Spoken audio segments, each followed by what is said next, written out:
अस्सलाम वालेकुम। आज हम C++ के अंदर जो है अपना प्रोजेक्ट को कंटिन्यू करेंगे। लास्ट वीडियो के अंदर जो है हमने एक मेन्यू बार बना लिया था जिसके अंदर हमारे पास 3 ऑप्शंस थी, खुला एडमिन, खुला और टू एग्ज़िट की ऑप्शन थी। खुला एडमिन के अंदर जो है हमारे पास मज़ीद 2 ऑप्शन थी, यानी रजिस्टर एडमिन और अपडेट लिस्ट। हमने रजिस्टर एडमिन को जो है वो बना लिया था और अब हमने जो है वो अपडेट लिस्ट से कंटिन्यू करना है। ठीक है, तो हम यहाँ पे क्या करते हैं, else if option is compare to two, यानी अगर यूज़र 2 प्रेस करता है तो क्या हो। तो सबसे पहले जो है हम क्या कहते हैं, हम चाहते हैं कि सिस्टम जो है वो क्लियर स्क्रीन के दे, यानी स्क्रीन जो है वो क्लियर हो जाए। ठीक है, और उसके बाद k.a वेलकम, यानी यूज़र को जो है वो एडमिन पैनल की वेलकम स्क्रीन दिखा दें, क्योंकि अभी तो यूज़र एडमिन पैनल पे ही है। अब हम चाहते हैं कि कोई भी आम आदमी जो है वो फ़ाइल को, जो हमारी लिस्ट है, उसको अपडेट ना कर सके, बल्कि सिर्फ रजिस्टर्ड एडमिन जो है वही उसको अपडेट कर सके।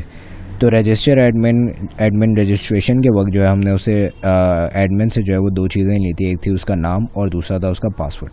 तो इसी के थ्रू जो है हम उसको वैलिडेट करेंगे और उसी की बेस पे जो है हम उसको आगे प्रोसीड करेंगे।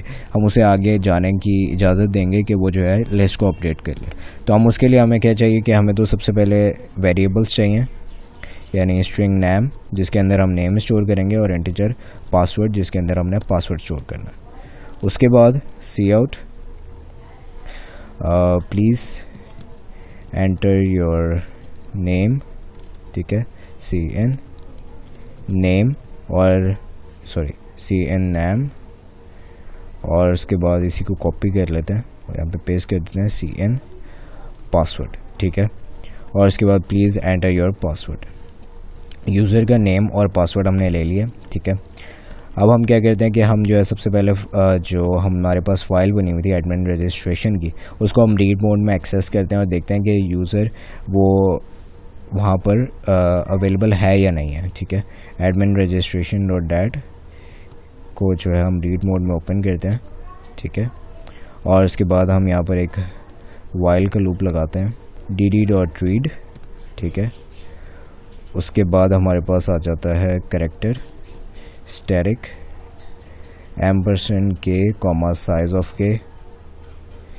ठीक है, साइज ऑफ k। फाइल हमारे पास रीड मोड में ओपन हो गई है। अब हमें जो है वो इस नेम को और इस पासवर्ड को, वो जो हमारे पास ऑब्जेक्ट के अंदर पड़े हुए नेम और पासवर्ड हैं उसके साथ कंपेयर करना है। ठीक है, लेकिन ये जो डाटा मेंबर्स पड़े हुए हैं ये तो प्राइवेट हैं, जिन्हें हम जो है वो मेन के अंदर एक्सेस नहीं कर सकते। तो मैंने आपको बताया था कि मेन के अंदर एक्सेस करने का हमारे पास एक तरीका होता है, और वो ये होता है कि हम जो है फंक्शंस के थ्रू जो है वो उन्हें एक्सेस करते हैं। तो यहाँ पे वॉइड वेलकम से पहले हम एक स्ट्रिंग टाइप का एक फंक्शन बनाएंगे जिसे कहते हैं हम गेट नेम। ठीक है, और इसके बाद हम यहाँ पे लिखेंगे रिटर्न नेम, यानी नेम को जो है वो रिटर्न करवा दें, जिसे हम बाद में मेन में एक्सेस करेंगे। इसी तरीके से इंटीजर गेट पासवर्ड, और यहाँ पर हम कहेंगे रिटर्न पासवर्ड, और इसको भी जो है हम मेन के अंदर ऐसे एक्सेस कर लेंगे। यहाँ पे हम कहेंगे कि इफ़ नेम, यानी यूज़र ने जो नेम एंटर किया है, if name is compare to k dot get name and, यानी नाम भी मैच करे और उसका पासवर्ड भी मैच करे, and password is compare to k dot get pass. ठीक है, तो फिर ही जो है वो उसको आगे एक्सेस दे। ठीक है, अगर नेम वैलिडेट करता है और पासवर्ड जो है वो मैच कर जाता है, तो फिर वो क्या करे कि फिर वो जो हमारे पास अवेलेबल अमाउंट की एक फ़ाइल जो बनी हुई पड़ी हुई है वो दिखाए। सबसे पहले वो दिखाए कि जो है हमारे पास पहले से कितना डेटा जो है वो फ़ाइल के अंदर पड़ा हुआ है, और फिर वो हमें जो है हमसे न्यू अमाउंट जो है वो ले। ठीक है, तो पहले जो है हम रीड मोड के अंदर वो जो फ़ाइल पड़ी हुई है उसको हम खोल लेते हैं, ifstreamd लेते हैं। ठीक है, और हमारे पास जो इसी को सेम पाथ में पड़ी हुई है, पाथ कॉपी करते हैं और यहाँ पे पेस्ट करते हैं। जो फाइल का नाम है वो फाइल का नाम है अवेलेबल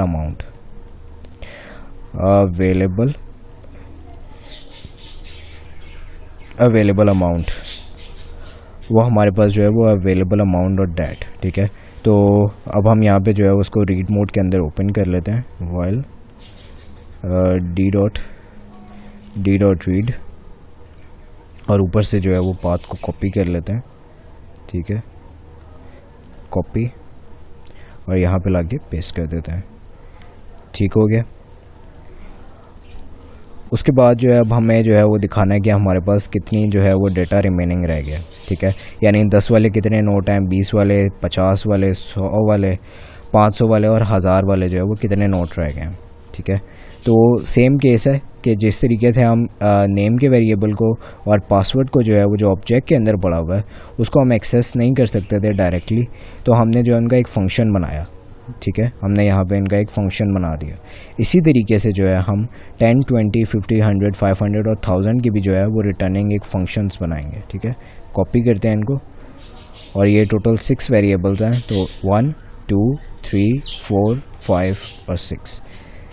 तो यहाँ पे आपके पास आ जाएगा गेट 10, यानी रिटर्न 10, उसके बाद 20, रिटर्न 20, और यहाँ पे आपके पास आ जाएगा गेट 20। आप इनको जो है कोई भी नाम दे सकते हैं, गेट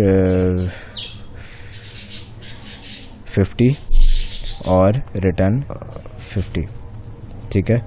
उसके बाद 100, 50, 100, गेट 100। यहाँ पे जो आपके पास 1000 का वेरिएबल है ना, इसका हम नाम चेंज करके थैन रख देते हैं, ताकि बार बार जो है हमें 1000 पूरा ना लिखना पड़े, ठीक है। तो हमने इसको दैन या थैन जो है वो कर दिया अपनी आसानी के लिए। उसके बाद हम यहाँ पे गेट F100 यानी गेट 500, गेट 500, और यहाँ पे F_100 और यहाँ पे रिटर्न देन, गेट देन, ठीक हो गया। और यहाँ पर आकर हम क्या करेंगे, हम सी आउट करवा देंगे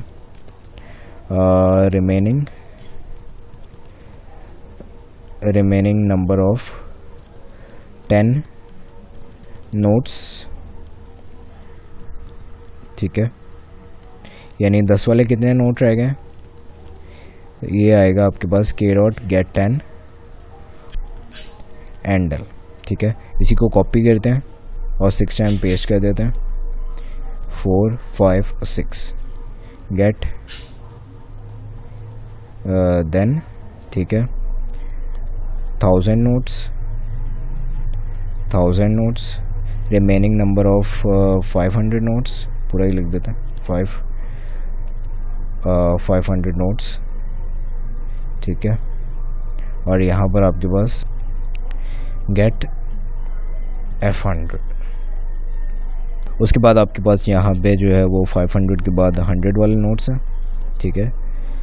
100, यहाँ पे आपके पास 50 वाले नोट्स हैं, गेट 50, यहाँ पे 20, गेट 20 नोट्स, ठीक है। तो हमारे पास जितने भी नोट्स थे वो हमने सारे जो है वो रिटर्न करवा लिए।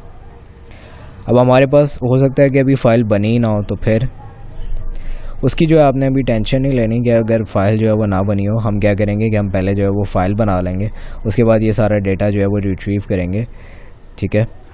तो आप ये सोच रहे होंगे कि हम जो है पहले फ़ाइल कैसे बनाएंगे और डेटा कैसे रिट्रीव करेंगे। हम क्या करेंगे कि ये जो इफ़ स्ट्रीम है इसको हम पहले कमेंट कर देंगे, और पहले जो है हम उसकी जो इनपुट है पहले यूज़र से अपडेट लिस्ट करने के लिए पहले हम इनपुट ले लेंगे यूज़र से, ठीक है।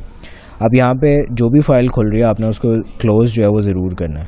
अब यहाँ पे जो है वो डी फाइल जो है रीड मोड में ओपन हो रही है, और ये वाइल के बाहर जो है आपने क्या करना है, डी डॉट क्लोज़ लाजमी लगाना है, ठीक है।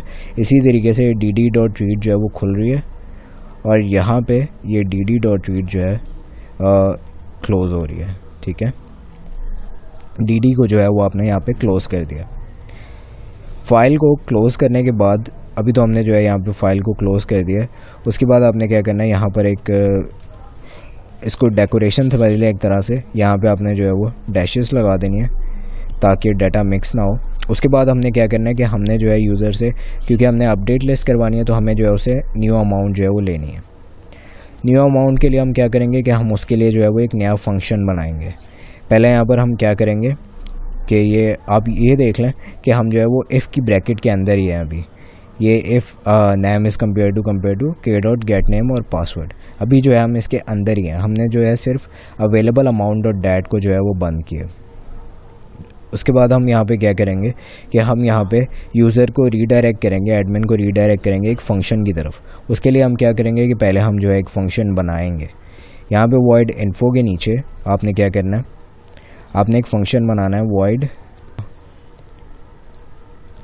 वॉइड अपडेट लिस्ट के नाम से, ठीक है। और इसके अंदर आपने क्या करना है, क्योंकि बार बार लिखने से बचने के लिए जो हम क्या करेंगे कि हम इसी को जो है वो कॉपी कर लेते हैं, कॉपी, ठीक है। और यहाँ अपडेट लिस्ट के अंदर जो है वो पेस्ट कर देते हैं। अब हम जो है 10 के वेरिएबल के अंदर 20 के 50 के 100 के 500 के 1000 के वेरिएबल के अंदर नई वैल्यू जो है वो ऐड नहीं कर सकते, ठीक है। तो हमें क्या करना है कि हमें जो है उसके लिए एक नया वेरिएबल लेना है। वो वेरिएबल 10 के वेरिएबल के अंदर जो है वो वैल्यू जो है वो स्टोर करवाएगा, नई वैल्यू।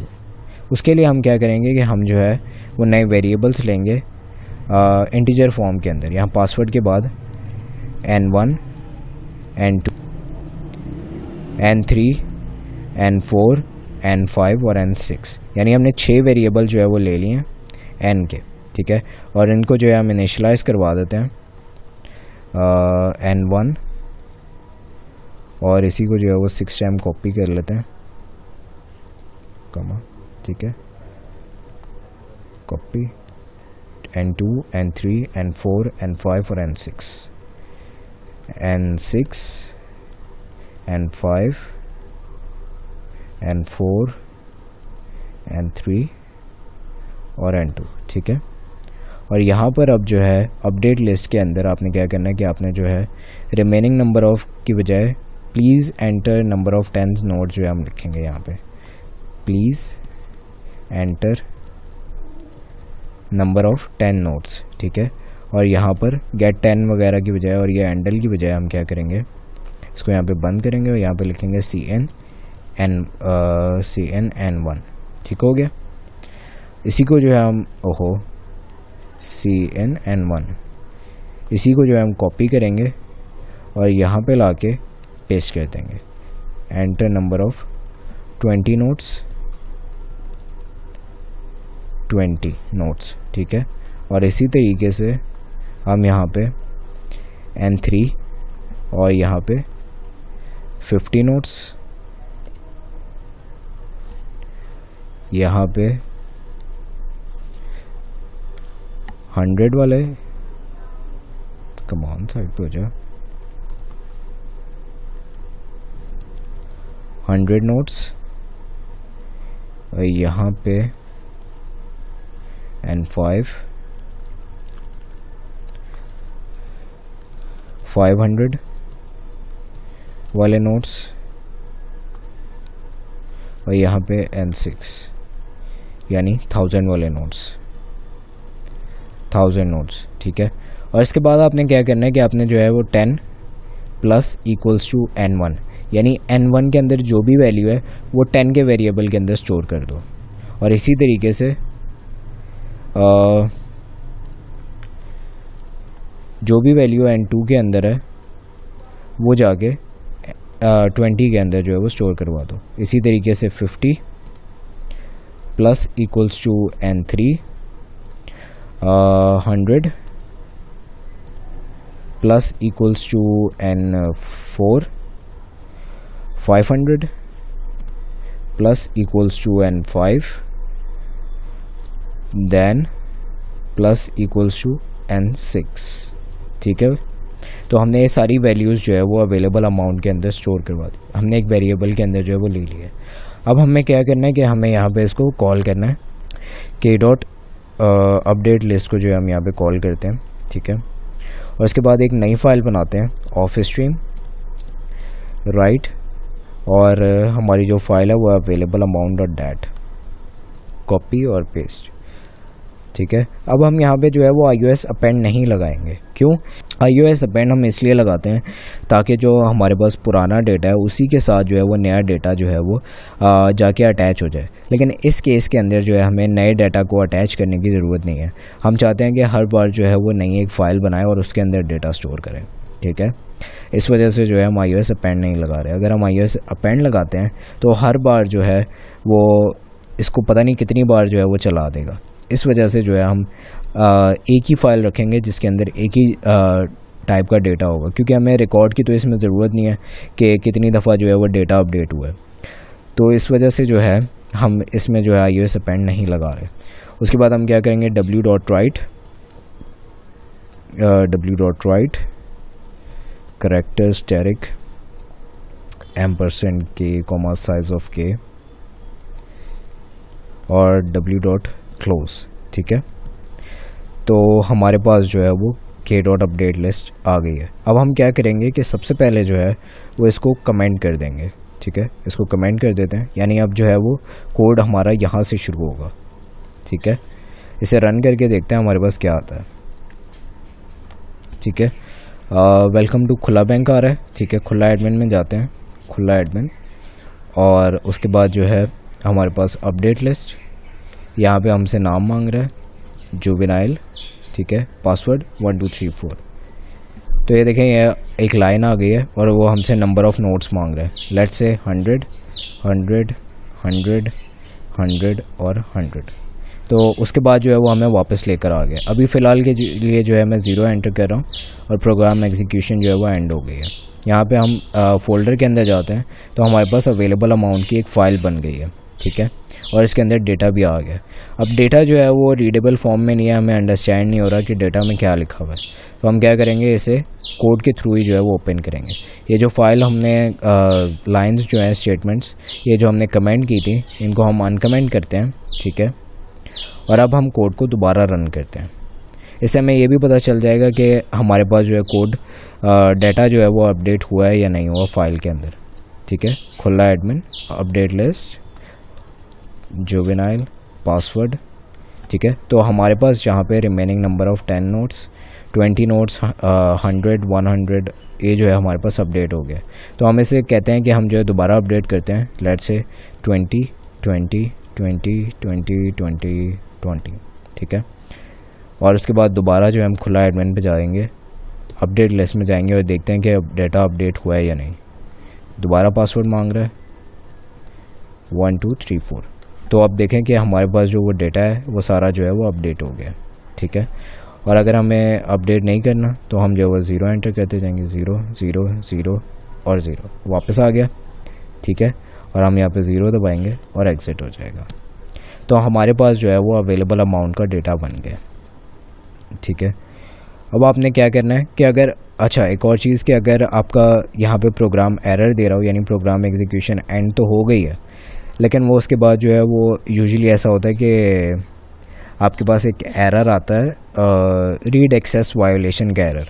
अगर वो आपके पास आ रहा है तो इसका मतलब है कि कोई फ़ाइल जो है वो क्लोज़ नहीं हुई, या कोई और जो है वो प्रॉब्लम होती है जिसकी वजह से जो है एरर आता है। तो उसके लिए आपने क्या करना है कि आपने जो एंड पे एग्ज़िट 0 लगा देना है। एग्ज़िट 0 आप जहाँ पर भी लगाएंगे वो वहीं पे प्रोग्राम एग्जीक्यूशन को जो है वो रोक देगा। अगर मैं कहीं बीच में भी लगा देता तो वो प्रोग्राम एग्जीक्यूशन को वहीं बीच में ही रोक देता और आगे कोड को एग्जीक्यूट ही ना करता, ठीक है। अच्छा, अब हमारे पास जो एक्चुअल कोड था उसके अंदर जो है हमारे पास क्लॉक भी आ रही थी। मैंने कहा था कि हमने conio.h जो है वो टाइम के लिए यूज़ की थी, बट एक्चुअली यहाँ पे सॉरी थोड़ी सी मिस्टेक हो गई कि conio.h नहीं बल्कि time.h जो है वो फ़ाइल थी, लाइब्रेरी थी, जिसका काम है टाइम को डिस्प्ले करवाना, ठीक है। तो वॉइड वेलकम के अंदर आके हम क्या करेंगे, यहाँ पर आप लिखेंगे time_t, एक किसी वेरिएबल का नाम, और यहाँ पर टाइम और 0, ठीक है। आप यहाँ पे नल भी लिख सकते हैं। और यहाँ पर उसके बाद /n से पहले हम क्या करेंगे, यहाँ पे लिखेंगे सी टाइम के बाद %, किधर चला गया, %ct, ठीक है। अगर आपके पास आपका जो कंपाइलर है वो एरर दे रहा है, वो कह रहा है कि सी टाइम जो है वो डेप्रिकेटेड है और सी टाइम अंडरस्कोर एस जो है वो प्रेफर्ड है, तो आप सी टाइम अंडरस्कोर एस भी जो है वो यूज़ कर सकते हैं। ठीक है, इसमें कोई परेशानी वाली बात नहीं है। ये ना हो कि आप कहें कि कोड में जो है वो सी टाइम यूज़ किया हुआ और यहाँ पे वो सी टाइम अंडरस्कोर एस कह रहा है। ठीक है, अब इसे रन करते हैं और देखते हैं कि C time ampersand C T जो है वो चल रहा है, हमारे पास टाइम आ रहा है या नहीं। ठीक है, तो उसने हमारे पास एरर दे दिया है। अच्छा, एक और चीज़ है कि वो कह रहा है कि ये देखें यहाँ पे जो मैं जिस एरर की बात कर रहा था कि C time this function or variable may be unsafe, consider using C time underscore S to disable deprecation, use underscore C R T underscore secure no warnings. तो आपने क्या करना है कि आपने इसको जो है कॉपी नहीं हो सकता ये, तो हम इसे जो है वो खुद ही लिख लेते हैं।